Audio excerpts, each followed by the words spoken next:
Mimi was the first one, and she gave to himself. For the rest of the family, that stuck around till high school. But for me, he had many other names during that time period. Some, playful and some spiteful. From stupid to silly. And then my two favorites, Fruit Cup and Kid, which I still use to this day. So, growing up, Brandon had the greatest honor of his life, up until marrying Bailey, which was being my younger brother. I made sure Brandon had the best childhood possible. He learned from a young age how to take a punch, even if he did cry at home, or how to take a Beanie Baby thrown full force at his face during the Beanie Baby wars we had growing up. And yes, once again, he did cry alone. Did I take advantage of my size growing up over him? I did. But Brandon learned that size doesn't matter as much if you have a bat and a couch to stand on. Which I learned one day when I walked out of my bedroom and was hit in the face with a small black bat. And yes, after the shock, I did see him running to hide behind Mom.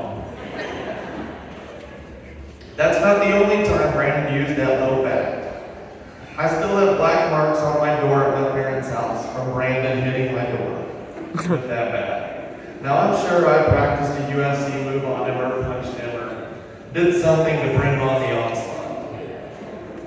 But as we got older and mainly he got bigger, we stopped fighting as much and became more civilized. Now, some people might be thinking, and some people in Bailey's family might be thinking that I abused Brandon growing up.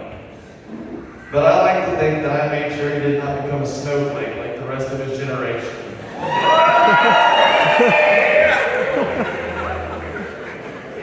So now there's many things that, you want to do, hang out with Brandon. Hunting is not one of them. In fact, he's probably the only person in this room that shot their father and barely missed their brother with a shotgun. And that's surprising because he is the slowest shooter on the face of this planet. If that deer is not asleep and laying down, Brandon might well not even shoot. Because it takes him at least 10 minutes to get a shot off. And to make matters worse, 7 out of 10 times, he's gonna miss. Yeah. So, but here recently, Brandon's picked up bow hunting. And the only thing I can, comprehend why is because he knows he's never actually going to get close enough to shoot. So therefore, he cannot miss if he can't shoot.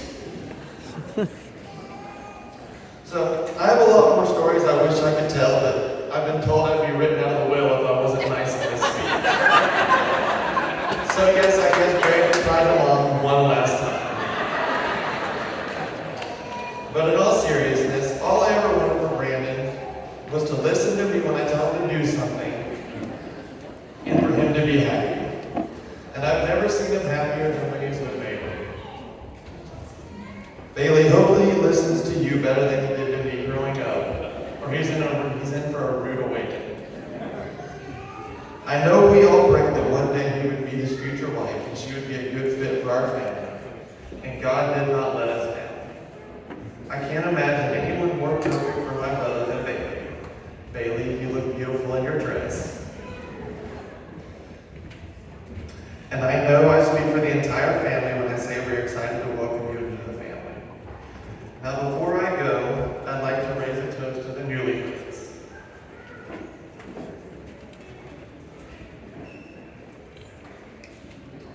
My toast is that you keep your marriage centered in Christ and keep each other centered in Christ as well.